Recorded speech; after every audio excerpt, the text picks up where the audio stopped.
Assalamualaikum warahmatullahi wabarakatuh. Pada kesempatan ini, kami akan mempresentasikan hasil diskusi kami tentang konsep dasar akuntansi keperilakuan dan riset keperilakuan dalam akuntansi. Sebelumnya, perkenalkan kami dari kelompok 3 yang beranggotakan saya, Dini Duyani, dengan NPM 4009. Kemudian bersama teman saya, Risa Irnawati, dengan NPM 4063. Dan juga Renanda Rizky Amrullah dengan NPM 4139. Definisi akuntansi keperilakuan dan riset akuntansi keperilakuan. Kata keperilakuan berasal dari kata perilaku, di mana dalam kacamata psikologi, perilaku merupakan bentuk tingkah laku, perbuatan, dan aktivitas individual dalam hubungannya dengan lingkungan, seperti berjalan, belajar, menulis, membaca, bekerja, dan lain-lain. Sedangkan akuntansi merupakan suatu media informasi keuangan organisasi yang dapat berupa informasi kuantitatif maupun informasi kualitatif, di mana informasi yang disediakan harus handal dan akurat untuk memenuhi kebutuhan pihak-pihak yang berkepentingan, baik itu eksternal maupun internal. Jadi, dari pengertian perilaku dan akuntansi tersebut dapat disimpulkan bahwa akuntansi keperilakuan merupakan suatu pendekatan dalam akuntansi yang mengaplikasikan aspek keperilakuan, baik dalam akuntansi keuangan, manajemen, perpajakan, dan bidang akuntansi lainnya. Sedangkan riset akuntansi keperilakuan dapat didefinisikan sebagai riset yang mempelajari perilaku akuntan dan non-akuntan yang dipengaruhi oleh fungsi dan pelaporan akuntansi. Selanjutnya, jenis informasi sebagai objek dalam akuntansi keperilakuan. Informasi dibagi menjadi dua, yaitu informasi kualitatif dan informasi kuantitatif. Informasi kualitatif merupakan informasi yang disajikan dalam bentuk verbal, yaitu baik dalam lisan maupun kata-kata. Intinya, informasi ini disajikan bukan dalam bentuk angka. Informasi kualitatif dapat berupa diskusi manajemen, penjelasan perkembangan organisasi, ataupun informasi mengenai kondisi terkini dari organisasi. Sedangkan informasi kuantitatif adalah informasi yang dapat diukur dan dihitung, sehingga informasi ini disajikan dalam bentuk bilangan ataupun angka. Informasi kuantitatif dibagi menjadi dua, yaitu informasi akuntansi dan informasi non-akuntansi. Informasi akuntansi dibagi menjadi 3 informasi, yang meliputi informasi operasional, informasi keuangan umum, dan informasi manajemen. Informasi operasi memuat transaksi keuangan atau kegiatan operasi perusahaan seperti piutang dari penjualan dan objek transaksi lain yang datanya menjadi dasar penyusunan laporan keuangan. Kemudian informasi keuangan umum merupakan informasi yang disampaikan secara resmi dalam bentuk laporan keuangan seperti laporan neraca, laba rugi, perubahan ekuitas, laporan arus kas, maupun catatan atas laporan keuangan. Sedangkan informasi manajemen disajikan dalam bentuk laporan manajerial yang dapat berupa laporan pelaksanaan operasi perusahaan, laporan unit produksi, laporan pertanggungjawaban, dan laporan perencanaan koordinasi, maupun laporan lain yang berhubungan dengan manajemen. Subjek pengambilan keputusan dalam akuntansi keperilakuan. Yang pertama, akuntansi keuangan. Akuntansi ini mempelajari perilaku terkait dengan pelaporan keuangan untuk pihak eksternal, di mana subjek pengambil keputusannya meliputi investor, kreditor, dan analis. Contohnya, seorang kreditor berdasarkan laporan keuangan dari suatu organisasi akan mengambil keputusan apakah perusahaan tersebut layak mendapatkan pinjaman darinya atau tidak. Yang kedua, pengauditan. Mempelajari perilaku yang berkaitan dengan fungsi pengauditan, yaitu meyakinkan atau memberi pendapat apakah laporan keuangan yang telah disusun suatu organisasi sesuai dengan prinsip akuntansi berterima umum atau PABU, di mana subjek pengambilan keputusannya yaitu auditor independen dan auditor internal, di mana kedua auditor ini dapat memberikan penilaian pada laporan keuangan tersebut apakah wajar tanpa pengecualian atau wajar dengan pengecualian. Yang ketiga, akuntansi manajerial merupakan akuntansi yang mempelajari perilaku yang berkaitan dengan pemanfaatan data akuntansi untuk pengambilan keputusan dan pengendalian operasi perusahaan secara keseluruhan, di mana subjek pengambil keputusannya adalah manajer bagian produksi, bagian pemasaran, bagian penganggaran, maupun pelanggan. Yang keempat, perpajakan merupakan ilmu yang mempelajari perilaku yang berkaitan dengan pajak, seperti peraturan perpajakan dan transaksi penting mengenai perencanaan pajak, di mana subjek pengambil keputusannya meliputi wajib pajak pribadi, manajer, regulator, dan konsultan pajak. Sebagai contoh, wajib pajak pribadi dengan mempelajari ilmu perpajakan ini, maka dia dapat memahami peraturan perpajakan dan dapat menghitung besarnya pajak yang harus dia bayarkan. Yang kelima, sistem informasi akuntansi merupakan ilmu yang mempelajari perilaku terkait dengan perancangan perangkat pencatatan dan pengolahan data, di mana subjek pengambil keputusannya meliputi pemakai atau user, pengembang atau developer, dan konsultan sistem informasi akuntansi. Sebagai contoh adalah pemakai. Dengan adanya ilmu sistem informasi akuntansi, maka dia dapat melakukan pencatatan dan pengolahan data agar menjadi laporan keuangan dengan cepat, akurat, dan efisien.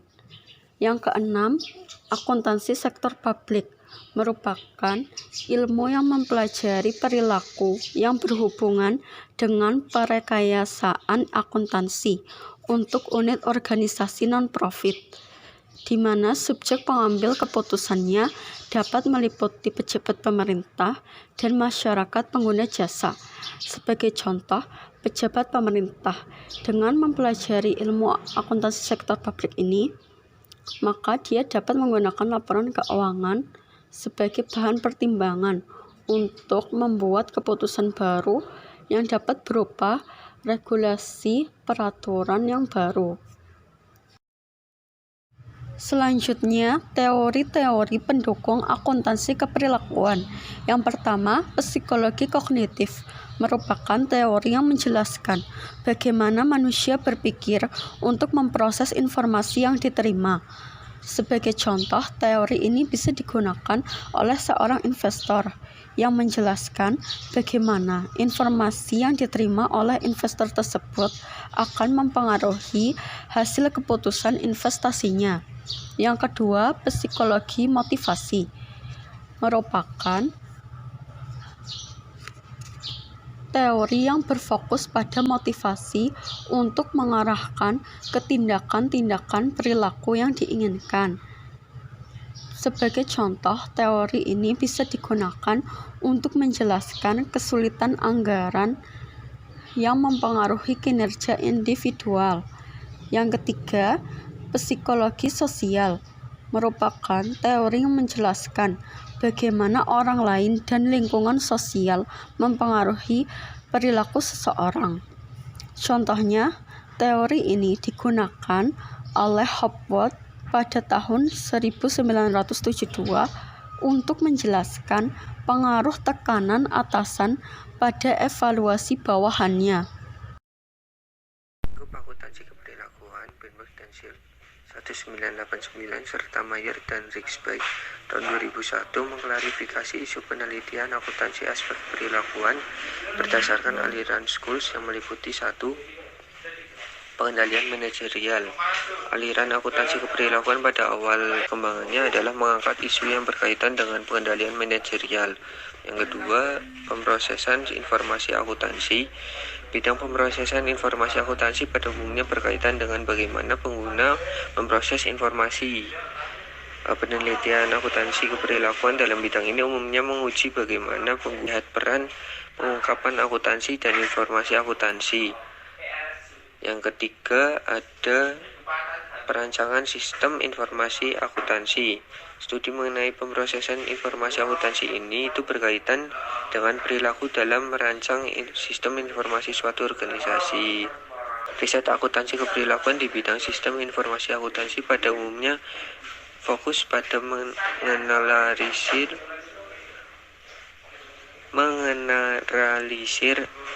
perancangan sistem itu sendiri, bukan menguji reaksi pengguna atau suatu informasi yang dihasilkan. Tetap fokus pada suatu sistem informasi yang akan menghasilkan suatu informasi untuk pengguna. Yang keempat, ada pengauditan. Isu pengauditan mulai berkembang pada tahun 1970 bersamaan dengan aliran sistem informasi akuntansi. Fokus isu pengauditan meliputi pengauditan internal dan pengauditan eksternal. Riset di bidang pengauditan ini pertama kali ditandai oleh penelitian yang dilakukan Corliss dan Aston, Jankowski, dan Kahneman. Yang kelima, sosiorganisasional. Praktik akuntansi dalam suatu organisasi menjadi topik menarik yang banyak diminati dalam penelitian akuntansi keperilakuan. Yang keenam, ada isu lain. Isu akuntansi keperilakuan lainnya yang belum diklarifikasi oleh Benberg dan Shield diantaranya tentang karir akuntansi, isu tentang karir akuntan, isu mengenai metodologi, isu akuntan sumber daya manusia, dan isu menyangkut etika dan gender. Arah riset akuntansi keperilakuan, subbidang BAR, pengauditan atau auditing. Arah peluang risetnya 1. Fokus riset berorientasi pada pembuatan keputusan dan pertimbangan oleh auditor. Yang kedua, riset mendatang fokus pada karakteristik pengetahuan, menguji kemampuan berinteraksi, dan menguji pengaruh pengetahuan terhadap kinerja. Yang ketiga, riset diarahkan untuk memahami dan mengevaluasi hasil keputusan audit. Subbidang BAR-nya akuntansi keuangan. Arah peluang risetnya 1. Subjek pembuat keputusan memiliki keterbukaan atau bounded rationality. Yang kedua, riset BAR memberikan kontribusi yang benar. Yang ketiga, metodologi laboratorium pasar dapat menetapkan hubungan antara BAR yang berorientasi individual dan model yang agregat. Lalu ada manajerial, yang arah dan peluang risetnya yaitu BAR di bidang akuntansi manajerial lebih ekstensif dibandingkan bidang akuntansi keuangan. Yang kedua, lebih berfokus pada variabel-variabel organisasi atau lingkungan. Yang ketiga, mengenai fungsi akuntansi terhadap perilaku. Lalu selanjutnya ada sistem informasi akuntansi yang arah dan peluang risetnya yaitu 1. Terhadap kesulitan dalam melakukan generalisasi. Yang kedua, analisis alternatif dalam bentuk penyajian informasi untuk mengkomunikasi secara efektif dan efisien. Yang ketiga, ada peran GSS dalam memfasilitasi proses pembuatan keputusan kelompok. Lalu subbidang BAR yang selanjutnya ada perpajakan yang arah dan peluang risetnya yaitu topik penelitian berfokus pada perilaku ketaatan pajak. Yang kedua, variabel yang relevan adalah variabel psikologi dan lingkungan yang hubungan independen antara otoritas pajak dan wajib pajak. Pengembangan riset akuntansi keperilakuan. Pada tahun 1952, penelitian akuntansi keperilakuan dimulai ketika Argyris melakukan penelitian mengenai proses penganggaran yang merupakan bagian dari pengendalian.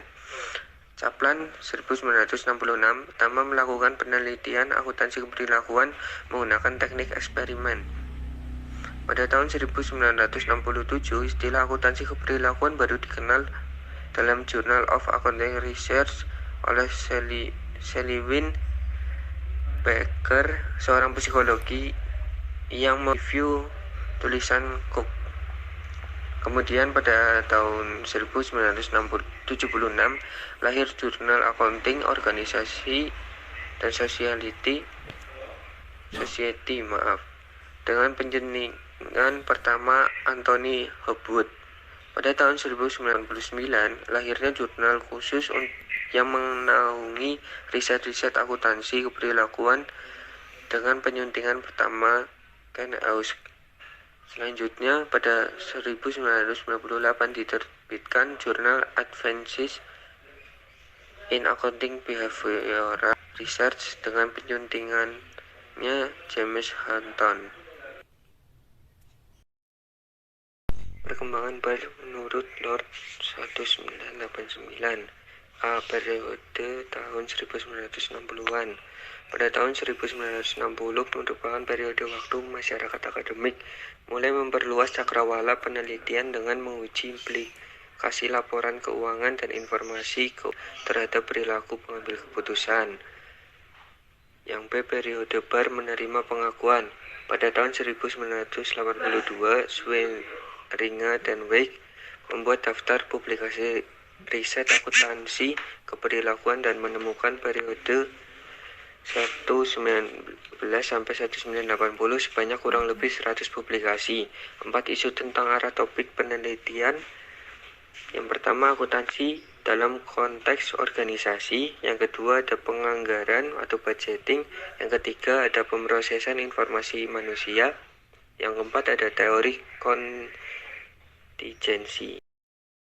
Perkembangan BAR menurut Brinberg dan Hiltz. Menurut Brinberg dan Hiltz, perkembangan akuntansi keperilakuan ditinjau dari isu riset yang mendasari BAR. Dalam riset yang berjudul Three Ducks of Behavioral Accounting Research: A Search for Order, dijelaskan bahwa karakteristik BAR berasal dari observasi fenomena akuntansi dan observasi yang dilakukan secara sistematik. Karakteristik BAR ini dijadikan dasar untuk mengklasifikasikan isu penelitian yang meliputi yang pertama, pengendalian manajerial, yang kedua, pemrosesan informasi akuntansi, yang ketiga, perancangan sistem informasi akuntansi, yang keempat, pengauditan, yang kelima, sosiologi organisasional, dan yang terakhir, isu-isu yaitu isu etika, budaya, metodologi, dan jalur karir akuntan. Perkembangan akuntansi keperilakuan juga didukung oleh teori ekonomika, teori politik, teori organisasi, teori psikologi, dan teori sosiologi. Teori ekonomika berkaitan dengan model-model normatif perilaku manusia sebagai individual pembuat keputusan. Teori organisasi berkaitan dengan studi mengenai hubungan antar manusia. Teori psikologi berhubungan dengan revisi probabilitas Bayesian, model lensa, dan judgement pakar. Lalu yang terakhir, teori sosiologi berkaitan dengan riset lapangan. Perkembangan BAR menurut Brewster dan Sudem. Brewster dan Sudem dalam risetnya yang berjudul The Evolution of Behavioral Accounting Research in the United States menjelaskan mengenai evolusi perkembangan BAR dari perspektif peneliti non-keperilakuan. Peneliti itu bertujuan mengkaji perkembangan BAR selama 2 dekade terakhir. Isi dari evolusi BAR yang pertama, penggunaan metode riset keperilakuan tanpa mengadopsi teori-teori keperilakuan. Maksudnya, pada mulanya BAR tidak dilandasi oleh teori yang jelas, hanya sekedar hubungan yang statistik. Mengaplikasikan teori-teori dan model keperilakuan untuk konteks akuntansi. Perkembangan selanjutnya mulai mengaplikasikan teori-teori dan model-model keperilakuan untuk konteks akuntansi. Lalu, pengujian teori-teori dalam model keperilakuan dalam tatanan akuntansi. Maksudnya, penelitian mulai menguji hipotesis yang dibangun dari teori-teori dasar sehingga teori dasarnya jelas. Merevisi teori-teori dan model keperilakuan supaya selaras dengan akuntansi, yaitu merevisi teori-teori dan model keperilakuan supaya selaras dengan akuntansi. Dalam perspektif ekonomi, penelitian akuntansi dapat dikelompokkan menjadi 3 tipe. Yang pertama, riset pasar. Penelitian ini bertujuan untuk menentukan bagaimana manusia secara individual atau kelompok menggunakan informasi untuk membuat keputusan. Yang kedua, riset pengembangan produk baru. Penelitian ini digunakan untuk mengeksplorasi cara-cara baru dalam pengukuran, pentransformasian, atau pelaporan data. Yang ketiga, riset teknologi produksi.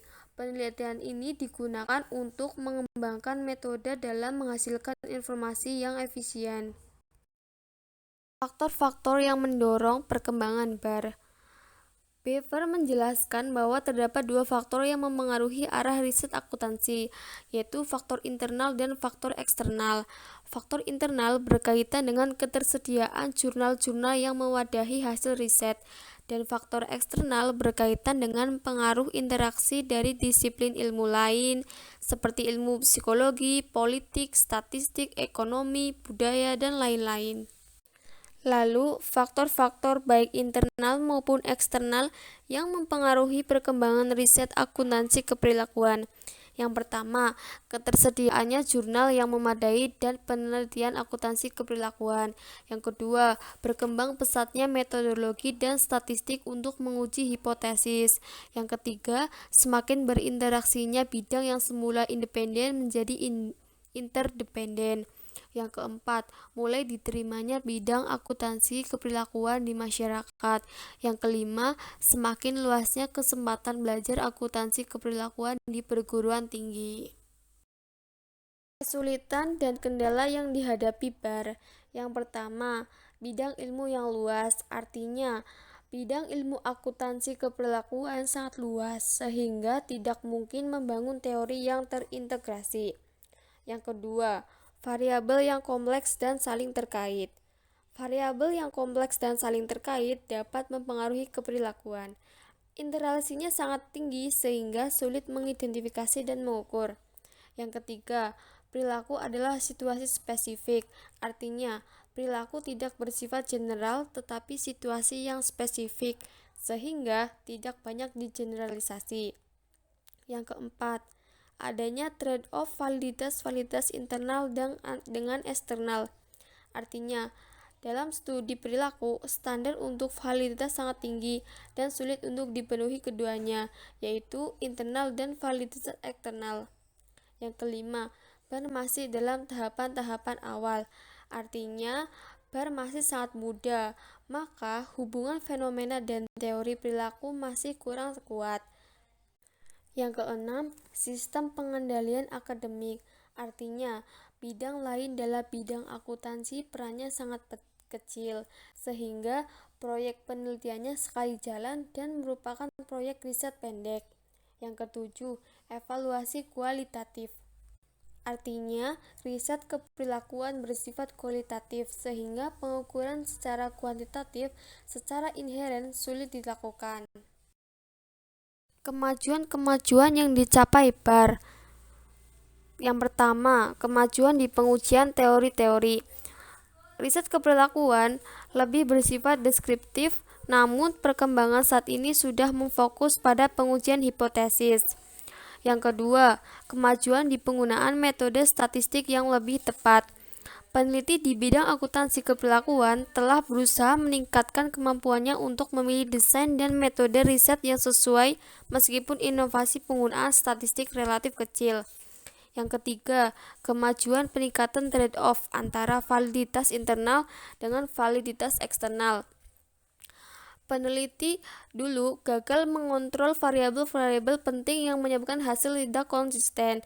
Namun, peneliti sekarang sudah melakukan perbaikan-perbaikan yang berkaitan dengan tukaran antara validitas internal dan validitas eksternal. Yang keempat, kemajuan penggunaan disiplin ilmu yang meningkat. Para peneliti telah melakukan perbaikan-perbaikan yang signifikan dalam metode dan teori-teori dengan mengintegrasikan teori dan disiplin ilmu lain. Yang kelima, kemajuan perspektif lebih luas. Awalnya, BAR mengalami perkembangan dan perluasan perspektif yang awalnya fokus pada metode dan teori psikologi sosial, namun sekarang berfokus pada teori statistik, organisasi, politik, budaya, dan lain-lain. Area yang membutuhkan perbaikan. Perkembangan penelitian akuntansi keperilakuan dari tahun ke tahun semakin pesat, namun masih banyak masalah-masalah yang menghalangi penerimaan riset BAR secara luas. Berikut ini merupakan area-area penelitian akuntansi keperilakuan yang masih membutuhkan perbaikan. Yang pertama, definisi dan pengukuran variabel. Yang kedua, perbaikan teori untuk kepentingan prediksi. Yang ketiga, lebih mempertimbangkan penggunaan metode riset positif untuk mengembangkan ilmu yang ada. Yang keempat, teori-teori yang belum konvergen terhadap paradigma yang diterima umum, karena BAR lebih banyak menggunakan pertimbangan peneliti. Yang kelima, sulit direplikasi. Selama ini, riset BAR kurang adanya replikasi, karena pada umumnya jurnal akan menolak peneliti yang sama yang dipublikasikan sebelumnya. Yang keenam, ketersediaan subjek dalam BAR. Peneliti diharapkan dapat menentukan subjek secara hati-hati dan lebih realistis. Yang ketujuh, pengakuan perbedaan keunggulan akuntan. Sekian presentasi dari kelompok kami. Mohon maaf apabila ada kekurangan maupun salah-salah kata. Terima kasih. Wassalamualaikum warahmatullahi wabarakatuh.